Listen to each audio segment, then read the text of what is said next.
सामान्यांच्या न्याय हक्कासाठी पाहत रहा फक्त दखनी स्वराज्य. मराठवाडा साहित्य परिषदेच्या वतीनं प्रतिवर्षी भवरलाल अँड कांताबाई जैन फाउंडेशन जळगाव प्रायोजित 2 विशेष वाङ्मय पुरस्कार दिले जातात. त्यामध्ये यशवंतराव चव्हाण विशेष वाङ्मय पुरस्कार आणि नटवर्य लोटू पाटील विशेष नाट्य पुरस्कार. यावर्षी 2026चा हा पुरस्कार वितरणाचा कार्यक्रम आता सुरू होत आहे. सर्व मान्यवरांचे मी मराठवाडा साहित्य परिषदेच्या वतीनं सहर्ष स्वागत करतो. सर्व मान्यवरांना मी अशी विनंती करतो की आपण या कार्यक्रमाची सुरुवात प्रतिमा पूजनाने करणार आहोत. तर स्वर्गीय यशवंतराव चव्हाण साहेब यांच्या प्रतिमेस व नटवर्य लोटू पाटील यांच्या प्रतिमेस पुष्पहार अर्पण करून आपण या कार्यक्रमाची सुरुवात करीत आहोत. यशवंतराव चव्हाण विशेष वाङ्मय पुरस्कार 2026 सत्ता बदल राष्ट्रीय चक्रव्यूहाचा भेद या ग्रंथासाठी श्री दत्ता देसाई पुणे यांना दिल्या जात आहे. मी मराठवाडा साहित्य परिषदेचे अध्यक्ष श्री कौतिकराव ठाले पाटील यांना अशी विनंती करतो की त्यांनी या पुरस्काराचं वितरण श्री दत्ता देसाई यांना करावं. पुरस्काराचं स्वरूप आहे शाल, पुष्पगुच्छ, सन्मान चिन्ह व धनादेश. पुरस्कार 2026 नाट्यलेखन व मराठी रंगभूमीवरील विशेष लक्षणीय कामगिरीसाठी आदरणीय ज्येष्ठकर्मी श्री अतुल पेठे यांना प्रदान करण्यात येत आहे. मराठवाडा साहित्य परिषदेचे अध्यक्ष प्राचार्य कौतिकराव ठाले पाटील सर यांना मी अशी विनंती करतो की त्यांनी या पुरस्काराचं वितरण करावं. पुरस्काराचं स्वरूप आहे शाल, पुष्पगुच्छ, सन्मान चिन्ह व धनादेश.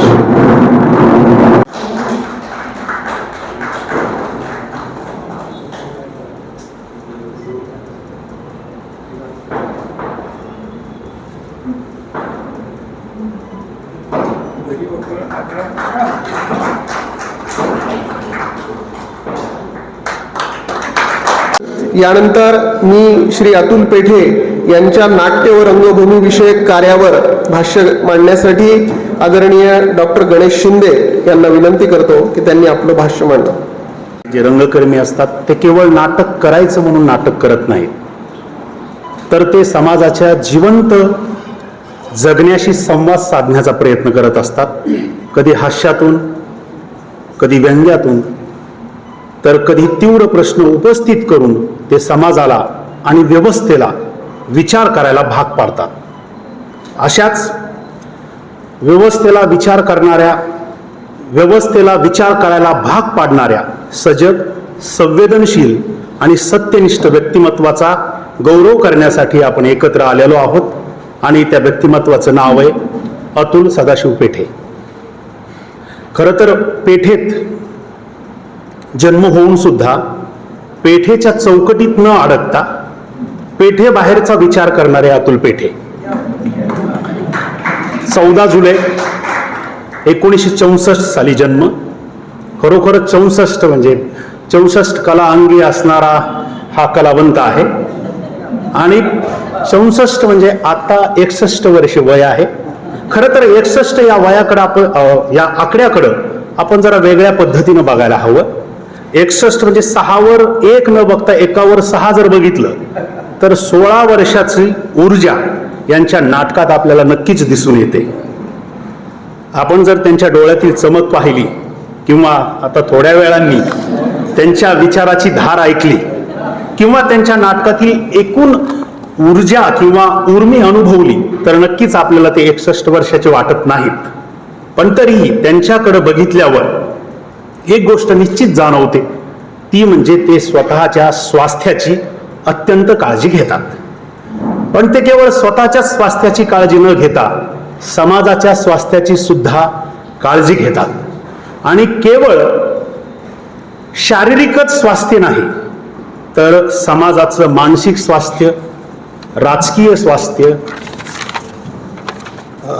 सामाजिक स्वास्थ्य, राजकीय स्वास्थ्य आणि मानसिक स्वास्थ्य याची सुद्धा ते काळजी घेणारे खरं तर समाज स्वास्थ्यकार रंगकर्मी आहेत. उलट मला असं वाटतं की त्यांना रंगकर्मी म्हणण्यापेक्षा नाट्यधर्मी म्हणणं अजून उचित ठरेल, कारण यांनी आयुष्यभर एकच धर्म अत्यंत प्रामाणिकपणे पाळलाय आणि तो धर्म म्हणजे नाट्यधर्म. तर अशा या नाट्यधर्मी व्यक्तिमत्वाचा मराठवाडा साहित्य परिषदेने नटवर्य लोटू पाटील विशेष नाट्य पुरस्कार प्रदान करून जो गौरव केलाय त्याबद्दल मराठवाडा साहित्य परिषदेचे मी मनपूर्वक आभार मानतो आणि अतुल पेठे यांचे हार्दिक अभिनंदन करतो. गेली 45 वर्षे अतुल पेठे रंगभूमीवर लेखक, दिग्दर्शक, अभिनेता, निर्माता, सामाजिक कार्यकर्ता, छायाचित्रकार, माहितीपटकार, नाट्य प्रशिक्षक अशा अनेक नाटकाच्या वेगवेगळ्या आघाड्यावर कार्यरत आहेत. त्यांनी दिग्दर्शित केलेली अनेक नाटकं राष्ट्रीय आंतरराष्ट्रीय स्तरावर नाट्य महोत्सवात सादर झालेली आहेत. रंगभाषेचे वेगवेगळे प्रयोग करणे आणि नाट्य संस्कृती रुजवणे हे महत्त्वाचं योगदान त्यांनी रंगभूमीला दिलेलं आहे. नाटकासोबत अनेक माहितीपट, आकाशवाणी मालिका आणि श्राव्य ग्रंथांची निर्मिती हे महत्त्वाचं त्यांचं कार्य आहे. 1990 नंतर मराठी रंगभूमीवर जोरकसपणे काम करून स्वतःची ओळख त्यांनी निर्माण केली. खरं तर या काळात नाटक करायला अत्यंत कठीण आहे. अशा काळात ते सातत्यानं नाटक करतात, नाट्य कार्यशाळांचं आयोजन करतात, त्यामधून नवीन रंगकर्मी तयार करतात आणि त्या रंगकर्मींकडून आशयघन नाटकांची निर्मिती करतात. भारतीय राज्यघटनेला आणि लोकशाही मूल्याला केंद्रस्थानी मानणाऱ्या व्यक्ती, स्वयंसेवी संस्था, सामाजिक संघटना यांच्यासोबत मिळून ते सदैव हुकुमशाही, एकाधिकारशाही, धर्मांधता आणि दहशत अशा विषयावर अनेक नाटकांची सतत निर्मिती करतात. खरं तर लेखन, दिग्दर्शन, अभिनय, तांत्रिक घटक अशा सगळ्याच आघाड्यावर काम करणारे अतुल पेठे मला टोटल थिएटर पर्सनॅलिटी वाटतात. आणि सर्व नाटक करूनही खरं तर त्यांचं पुस्तकच आहे नाटकवाल्याचे प्रयोग, पण मला ते नाटकवालापेक्षा प्रयोगवाला त्यांच्यात जास्त दिसतो आणि ते प्रयोग सगळ्याच स्तरावर दिसून येतात. त्यांच्या लिखाणातही प्रयोग दिसतात. आताच उल्लेख केल्याप्रमाणे चेस असेल, मंथन असेल, यात्रा असेल, क्षितिज असेल, अवशेष असेल किंवा दलपत सिंग येथे गावं असतील, अशा अनेक प्रकारची जी नाटक त्यांनी लेखन केलेलं आहे त्यामध्ये वेगवेगळे प्रयोग आपल्याला नक्कीच दिसून येतील. लेखनानंतर अभिनयात सुद्धा सरांनी सांगितल्याप्रमाणे प्रलय, अतिरेकी, घाशराम कोतवाल, वेटिंग फॉर गोदो, गोळायुग, ठोंब्या, समाज स्वास्थ्य, सूर्य पाहिलेला माणूस अशा अनेक नाटकांमध्ये सरांनी अभिनय केलाय. प्रत्येक भूमिकेत जीव ओतून स्वतःची अभिनय क्षमता सरांनी सिद्ध केलेली आहे आणि कसदार कलावंत म्हणून स्वतःची ओळख त्यांनी निर्माण केलेली आहे. या सगळ्या भूमिकेमध्ये त्यांचे प्रयोग अभिनयाच्या वेगवेगळ्या स्तरावर आपल्याला नक्कीच जाणवतात. हे सगळं असलं तरी अतुल पेठे महत्त्वाचं काम त्यांचं समोर जे येतं ते दिग्दर्शक म्हणून, आणि दिग्दर्शकीय पातळीवर त्यांच्या नाटकांमध्ये, रचनाबंधामध्ये, चित्रबंधामध्ये किंवा नाटकाचा ताल, नाटकाची लय या अनेक गोष्टींवर प्रत्येक नाटकातून कित्येक प्रयोग केल्याचे आपल्याला सातत्याने जाणवते. आणि प्रायोगिक नाटक करणं ते सुद्धा प्रत्येक नाटकाचे कमीत कमी, मी जी संख्या काढली आहे 25 ते 30 प्रयोग कमीत कमी आहेतच. आणि प्रायोगिक नाटक करणं, त्याचे 25-30 प्रयोग करणं हे किती जिकिरीचं काम आहे एक नाट्य कलावंत म्हणून मी समजू शकतो. आणि तशा नाटकांमध्ये सुद्धा सरांनी अनेक प्रयोग केले आहे. उदाहरणादाखल काही 1-2 नाटकांची मी तुम्हाला उदाहरणं सांगतो. प्रोटेस्ट नाटक आहे, 10 मिनिटाचंच नाटक आहे. खरं तर सरांनीच अभिनय केलेला आहे, दिग्दर्शन केलेलं आहे. खरं तर ते नाटक म्हणजे एक राजकीय आणि सामाजिक प्रतिक्रिया आहे. म्हणजे ज्या काळात माणसाला सत्य बोलणं हे अवघड होऊन जातं त्या काळात मौन बाळगणं हा खरोखर गुन्हा आहे किंवा अपराध आहे असं सर त्या नाटकातून सांगतात. नाटकाचं थोडक्यात असं व्हिज्युअल्स आहे की सर बसलेले शांत आहेत, जी काही परिस्थिती आहे त्याच्यावर काही बोलायला सर तयार नाही आहेत. आधी थोडंसं नाकातून रक्त येतं, नंतर तोंडातून रक्त येतं, नंतर डोळ्यातून, नंतर केसामधून नंतर छातीतून सगळं रक्त आणि रंगमंचावर रक्तच वाहू लागतं. पानसरे गेल्यानंतर त्यांच्या दाभोळकर पानसरेनंतर केलेला प्रोटेस्ट तो होता वेगळ्या अर्थानं. तर सरांचं त्या नाटकातून सांगायचा हा एकच प्रयोग होता की तुम्ही शांत जरी बसलात तरी तुमचं रक्त वाहणारच आहे आणि बोललात तरच याच्यावर काहीतरी होऊ शकेल. अजून दुसरा प्रयोग जर सरांचा म्हटलं तर सर वेगवेगळ्या नाटकात अनेक प्रयोग वेगवेगळ्या पद्धतीनं करतात, जसं मी तुम्हाला आधीच सांगितलं. एक अजून वेगळा प्रयोग असा होता ताल भवताल. हा नाट्यवाचनाचा खरं तर प्रयोग होता. एम.एफ. हुसेन असतील किंवा केलुचरण महापात्रा असतील किंवा M.S. सुब्बालक्ष्मी असतील, यांना त्यांच्या बालपणामध्ये त्यांच्या कलेचा ताल कसा सापडला हे ताल भवताला याच्यामध्ये नाट्यवाचनातून एक वेगळा प्रयोग सरांनी केला होता. सरांचा अजून महत्त्वाचा वेगळा प्रयोग म्हणजे माल प्रॅक्टिस अँड द शो हा नृत्य नाट्य आणि चित्रफतीचा असा एक वेगळा संगम करून एक नाटकाचा वेगळा प्रयोग, वेगळी रंगभाषा शोधण्याचा प्रयत्न सरांनी केलेला होता.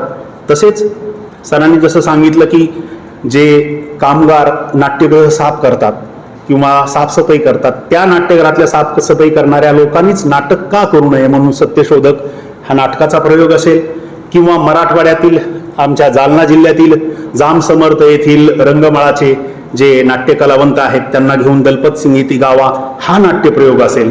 नंतर त्याच टीमने शिवाजी अंडरग्राउंड इन भीमनगर मोहल्ला हे महत्त्वपूर्ण नाटक मराठी रंगभूमीला दिलं.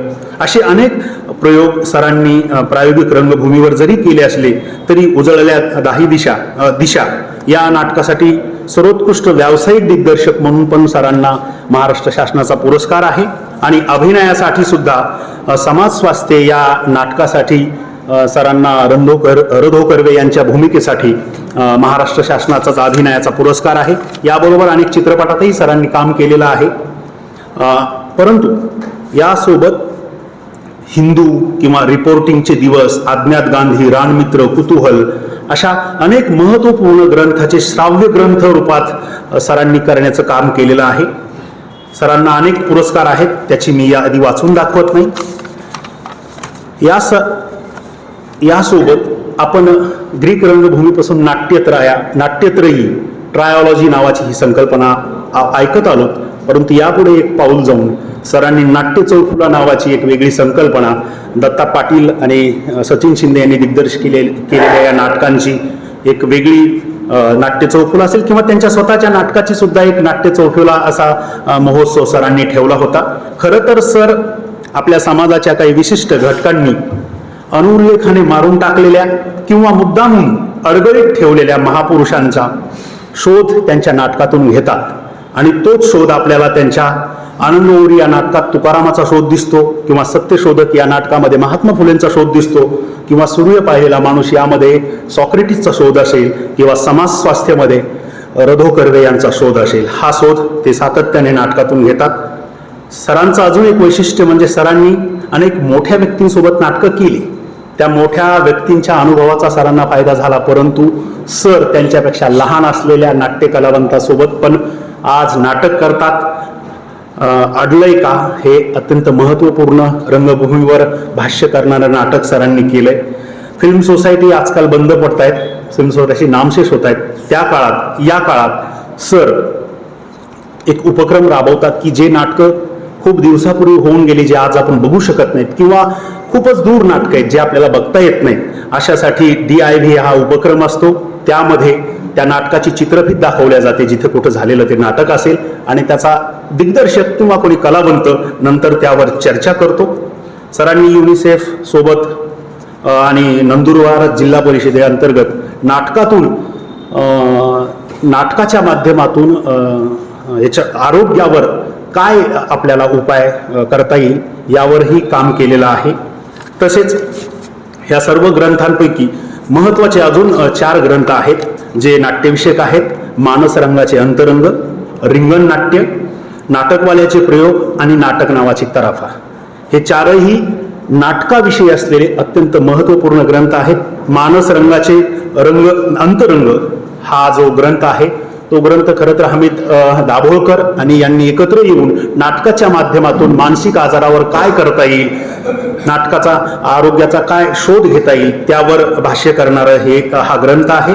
रिंगण नाट्य तर आत्ताच आपण म्हटल्याप्रमाणे दाभोळकर पानसरे यांच्या हत्येनंतर केवळ दुःख आणि हळहळ करण्यापेक्षा एक सृजनशील पद्धतीनं या व्यवस्थेला काय प्रश्न विचारता येईल यासाठी रिंगण नाट्य ही संकल्पना सरांनी प्रत्यक्षात आणायची जी काही कल्पना आहे, अनिशचे कार्यकर्ते घेऊन, मला वाटतं हा खूपच मोठा, भारतातला म्हणण्यापेक्षा जगातलाही मोठा उपक्रम असेल की 250 कलावंत घेऊन 1,500 ते 2,000 प्रयोग करणं हा खूपच मोठा उपक्रम मला वाटतो. आणि त्या सगळ्या उपक्रमाची नोंद म्हणजे रिंगण नाट्य हा ग्रंथ आहे. त्यानंतर नाटकवाल्याचे प्रयोग हा तर प्रत्येक नाटकवाल्याचं बायबलच आहे. त्यांनी तो खरंच नाटक करणाऱ्यांनी तो ग्रंथ वाचावा. पण नाटकवाले सोडूनही संडास संस्कृती नावाचा एक त्यातला लेख आहे, तो खरंच कोणालाही वाचण्यासारखा अत्यंत महत्त्वपूर्ण लेख त्या नाटकवाल्याच्या प्रयोगामध्ये आहे. आणि नाटकवाल्याची नाटक नावाचा तराफा हा जो ग्रंथ आहे तो 3 भागामध्ये विभागलेला आहे. रंग, अंतरंग आणि संवाद. त्या संवादामध्ये जी मुलाखत आहे त्या मुलाखतीमधून सरांचं व्यक्तिमत्व नव्याने प्रकट होतं. त्याच ग्रंथामधलं आजारी समाजाच्या नोंदी हा अत्यंत महत्त्वपूर्ण लेख आहे. आणि त्याच ग्रंथामधला नाटक नावाचा तराफा यांच्या आयुष्यात कसा आला आणि त्या तराफ्याने यांचं जीवन कसं तारलं यावर भाष्य करणारा तो लेख आहे. त्या लेखातला मी एक परिच्छेद वाचतो आणि थांबतो.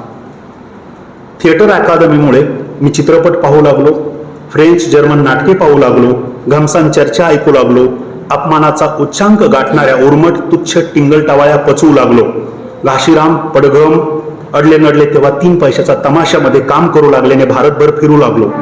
तसेच थिएटर अकादमीने आयोजित केलेल्या फोर्ड फाउंडेशन लेखन कार्यशाळेत माझी निवड झाली. तिथे नाटकाच्या तराफ्याचा किंचित अंदाज आला. याच काळात माझ्या आयुष्यात एक अजब घटना घडली. अर्धवट शिक्षण सोडलेला 22 वर्षाचा मी माझ्याहून 2 वर्षांनी मोठे असलेल्या रोहिणी टाकसाळेच्या प्रेमात पडलो. ती माझ्यापेक्षा अकॅडमिक पातळीवर हुशार होती, शिवाय सरकारी नोकरीत होती. हे टाकसाळे कुटुंब मला अजबानी थक्क करणारं होतं. रोहिणीचा मोठा भाऊ मुकुंद आणि वहिनी संध्या टाकसाळे नवविचारांनी भारलेले होते. मी रोहिणीसह 2 वर्ष कुठे कुठे भटकत असे, पण याबद्दल चकार शब्द या कुटुंबातील कोणी काढला नाही. रोहिणीचे वडील धोतर टोपी घालणारे निराबार रामतीचे अतिशय साधे शेतकरी, ते आजारी होते. त्यांच्याकरता मी दवाखान्यात जाऊन बसत असे. एकदा मी न राहून त्यांना विचारले, तुम्हाला रोहिणीसोबत माझ्यासारखा असा रिकामटेकडा भनंग माणूस हिंडत असल्याची चिंता वाटत नाही का? तर हा प्रश्न ऐकून रोहिणीचे वडील थांबले. त्यांनी डोळे उघडले आणि मनगटावर सुई टोचलेला त्यांचा हात त्यांनी माझ्या हातात देत, मी एक शेतकरी आहे, पाऊस येणार याची खात्री असणारा, त्यामुळं मी निर्धास्त आहे बाळा. अतुल सर, आम्ही रंगकर्मीही टाकसाळे साहेबांसारखेच निर्धास्त आहोत. आपल्या या कार्याच्या प्रेरणेने आकाशात विजेचा कडकडाट घडेल, त्यानंतर तुटुंब कोसळणाऱ्या पावसासारखी सृजनशैलीची बरसात रंगभूमीवर होईल. त्या पावसाने रंगभूमीचे छोटे मोठे ओढे नाले नद्या पुन्हा एकत्र येतील आणि एक मोठा विशाल प्रवाह बनेल. त्या प्रवाहात महाराष्ट्राची रंगभूमी पुन्हा नव्या उमेदीने, नव्या ऊर्जेने आणि नव्या स्वप्नांनी बहरून येईल. सकस, समृद्ध आणि विचारप्रवर्तक नाट्यनिर्मितीची हिरवीगार पिके पुन्हा या भूमीत रुजतील आणि उगवतील, यात कोणतीही शंका नाही. अतुल सरांचा परिचय करून देण्याची मला संधी दिल्याबद्दल मसाप आणि ठाले काकांचे मनपूर्वक आभार. धन्यवाद. सामान्यांच्या न्याय हक्कासाठी पाहत रहा फक्त दखनी स्वराज्य.